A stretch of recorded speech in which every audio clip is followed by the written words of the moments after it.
Hi everybody, welcome back to PUBG, and this is going to be a solo console chicken dinner walkthrough. Not a big kill one, I only get 2 kills, but I don't get to do these videos that often anymore because I don't play PUBG that much. But with the changes where they have now removed the heartbeat sensor, the blue chip detector, I'm kind of tempted to dive in and play what probably is, I've got to admit, my favourite game when it goes very well. Now, in the links in the description below this video, you'll see a link to the full chicken dinner.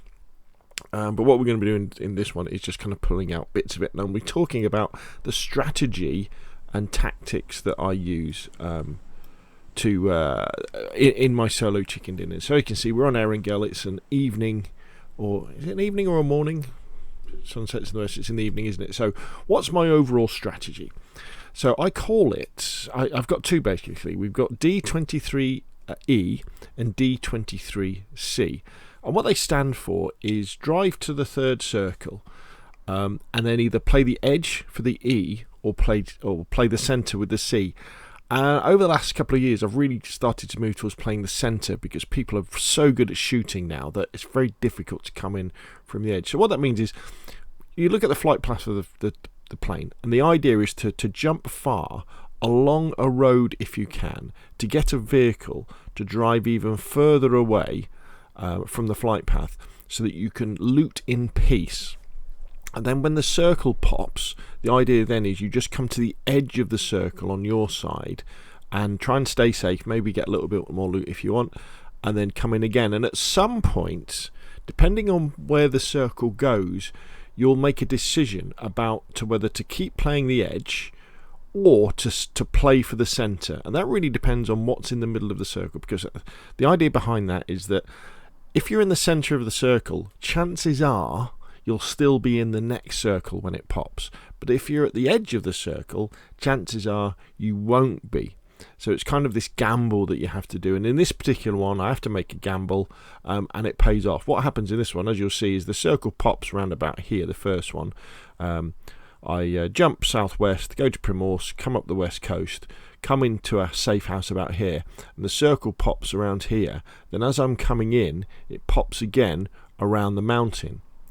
So I make the decision just to run for the centre or drive for the centre and stay on the mountain, and I'm very, very lucky with the way that the circles pop. So it's one of those things where you do a strategy to give you the maximum opportunity of getting to the top 10, and then after that it's an awful lot of luck about what happens, a little bit of skill, but you'll see at the end. In fact, I'm very, very nervous at the end. I'm quite lucky to actually win. So as you see, we're going to jump sort of southwest, so let's jump forward a little bit in the video. And you should see, so we're coming down, and as you're coming down, you're looking for a vehicle, because that's your key to safety. So we're going to jump into this vehicle, and then we're going to head west. Now the circle's popped already. You can kind of see a little bit of it in the mini-map in the bottom left-hand corner, and I'll probably take a look at it. There we go. So as you can see, the circle's popped. So my idea of going to Prim is good. It means that I know that I'll be able to push out of Prim, and I'll be on the quiet side of the circle. What that means is the chances of people being here on this side of the circle are very low, because the flight path was here. So people will be around here, all these named areas. And people may, well, obviously have the same strategy as I do and push out wide, or they might be chasing things like loot crates. So people do get out of position. But again, it's a percentages thing. So, we're going to drive to Prim, and then we're going to loot up. So we get to Prim here, and generally in Prim I loot the cafe first, the restaurant area, then I do the warehouses. There's so much loot now in PUBG everywhere that it doesn't take long. You can have the weapons you want. Generally, I like to have an assault rifle, preferably a 7.6 one. So really the Beryl is my favourite assault rifle to have. Or an AK or an M416, or I think, is it the FAMAS we can now pick up on the ground, the 5.56 ones? They're all okay. I'm partial excuse me, I'm partial to a little bit of Vector with an extended magazine. Alright, I'm a bit confused here, because obviously we've now got the tactical gear, and I'm thinking, which one will be the best one? In the end, I go for the EMT gear, because the idea is that it makes your medkits work better. Another option could have been the tactical pack, so I could carry a third weapon maybe, but I don't get into that many gunfights. Maybe the repair kit, so I could have repaired my helmet or backpack, or even, I don't know, the spotter scope and the drone. It would have been good to have the drone tablet in the final circle, just so you could send it up in the sky, and then it would just sit there and kind of spot. Well, it doesn't spot for you. You've got to move. You've got to change to it. But that could have been very, very useful. But in the end, I didn't need it. So we're just getting the normal stuff around Prim, and then as the circle comes in, it's time to think about moving out. And I already know where I'm going. We're going to be going up the west coast. I've got my barrel. I've actually got the VSS sniper rifle.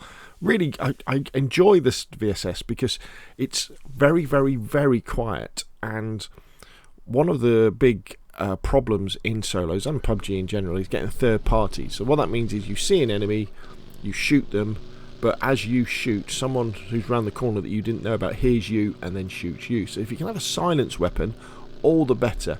And the VSS must be one of the most silent weapons there is. Shoots subsonic rounds, so it has massive drop.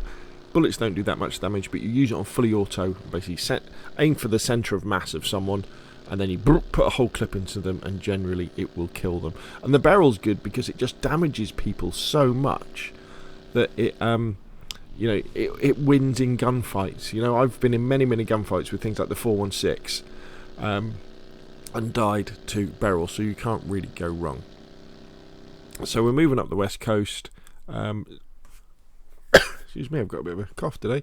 And we get to the first safe house. Again, looking at the mini-map, bottom right-hand corner, we're in the circle. Now what I'm doing here is I'm cutting the engine and coasting in, and we're just looking for open doors. Are there any open doors to give us a clue that somebody's been here already? You can actually hear people running around if they're sprinting around and bashing things open as well, if you've got the engine off in a car. Can't see anybody. Use the handbrake to stop, and then we can go inside and we can maybe grab a few extra bits. Really looking to have 3 med kits, 5 bandages.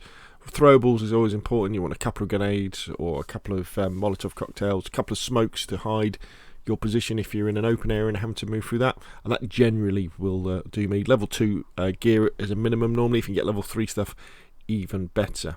So while I'm in this little house, I'm very lucky the circle comes to me another time, but we do have to move. This is what happens next. Now I've called this bit surfing the blue.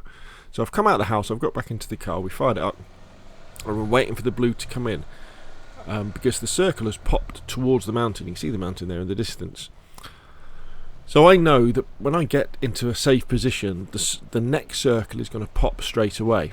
So I've really got to think, well, my initial plan is to go to the edge of the circle, because I know there's this raised bit in front of me where that water tower is, or just beyond it, where there's almost like an indentation in the ground. So it's quite a good place to hang around on the edge of the circle, because you're hidden from 360 and you can hear people running up to you as well. But the problem I have is that where will the next circle go? So this is this kind of decision point where you switch from maybe playing the edge to maybe playing the centre. Now I see a guy on the hill where I want to go who's firing at someone, so I'm not going to be going there now. So I turn north and just start driving along the edge of the circle, thinking, okay, what are my options? I'm really starting to think about, people know where I am, I'm in a car, the circle pops, I see it pops on the mountain. There's no buildings or anything that I can go to that will be in this next circle, those ones on the edge. So it's just like, right, so look, we're just going to go for the mountain. We're going to plonk ourselves on the mountain, hopefully find somewhere safe, and then just see what happens next. At least then we'll have the high ground over lots of people, and we will probably be in the next circles as well. Now, this is a big roll of the dice here, because you're very noisy when you're in a vehicle. I'm zooming along. If someone had been in front of me, as I jump out of the vehicle, they could have just shot me. As it is, they don't. I kind of get hung up a little bit. I'm very aware that people can see me from down below, so I'm trying to get into a safer place. There's a motorbike on my left. I just run around and I see this little indentation. I think, right, this is it. This is perfect. I'm hidden from the people higher up the mountain. I'm hidden from people further down the mountain. This is going to be where we're going to stay and see what happens. So we stay there, And then we get our first kill about 18 minutes in. I hear a guy running up the mountain. See, there's people all around me. 27 people left. There he is. Potato it quite a lot. Remember, there's no auto aim or recoil assist in PUBG. That's my excuse. So it is quite difficult to control. But the barrel does its work, takes the person down. I do take a little bit of damage, but I use my first aid kit, and then I've used my syringe to get boosted so I can get up to full health. And then it's just a case of waiting and hoping that the circles come to me. Now, you notice I'm not going to loot that person. That would be the kiss of death at this point. I don't need the gear. We'll leave it there. We'll leave it also as a bait for other people. Plenty of people shooting. Still 24 people left, so it's quite a lot. If you look in the bottom right corner, you see I've been very lucky for the circles. The circles have popped on me. I'm still in exactly the same position. Everybody's killing each other. There's 7 people left. I'm almost dead centre. I'm kind of worried that people might be running up on me or drop grenades down. Next circle pops slightly behind me, but again, I'm still in the centre. So I'm very, very lucky. Lots of people again killing each other. If we jump forward a little bit more to the last couple of minutes, there are only 6 people left alive now. Now, I decided to throw a grenade here, just for luck. I mean, the chances of it hitting anybody pretty low. I'm also aware that on the mountain, grenades are quite difficult to use because they tend to roll away instead of when you're throwing throwing them through windows. I've still got a Molotov, and that's probably the thing that wins me the game in a little bit. Just listening out, thinking, okay, so that was someone behind me, that was somebody on my right, so there's got to be somebody there. There's only 4 people left now, so I'm really starting to think, right, now pretty soon we could get down to 3. So as soon as it goes to a one-on-one where there's only 2 people left, I really want to think about moving then based on where I hear the last gunshot come from, because they could well be injured. And I will know where they are, where they won't know where I am. So I'm listening out. We're boosting up so that we'll have our automatic heal as we're moving around. Right, so we're down to 2. So now I make the move, and I'm listening out. Now, where is that other guy? I'm also on the edge of the circle. I'm aware of that for when it comes in. And I'm thinking about the high ground. He who has the high ground will normally win. Now, that little marker is just to tell me where the centre of the circle is, because it's very easy, really at any point of the late game, to get confused about which direction is the middle.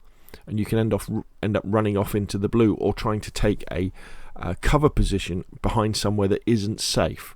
So I'm listening out here, moving around. Where is this guy now?